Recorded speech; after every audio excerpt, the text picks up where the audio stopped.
म पहिला 23 गते भन्छु। हामीलाई प्राप्त भएको तथ्याङ्क अनुसार 22 जना प्रदर्शनकारी, विशेष गरी उहाँहरू सडकमा गोली लागेर मृत्युवरण गर्नुभएका व्यक्तिहरू हुनुहुन्छ।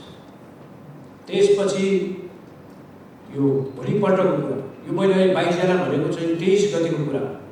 त्यसपछि भोलिपल्टको कुरा प्रहरीहरू 3 जना, त्यसपछि कैदी 10 जना, विभिन्न कारागारमा रहनुभएका हाम्रा कैदी बन्दीहरू त्यहाँबाट निक्लिन खोजेपछि शक्ति प्रयोग गर्दाखेरि त्यो घटना घट्न गएको।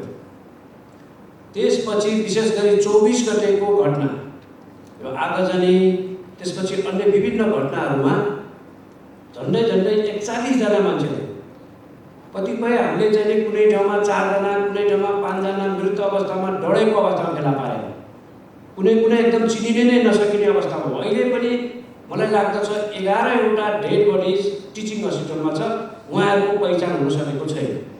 त्यस कारणले गर्दा म पुनः फेरि के भन्न चाहन्छु भनेदेखि प्रदर्शनकारी 22 जना भनेको 23 गतेको घटनामा हामीले सडकमा मृत्यु भएको व्यक्ति अथवा गोली लागेर हस्पिटलमा लगेर उपचार हुँदा मृत्यु भएको व्यक्तिको सङ्ख्या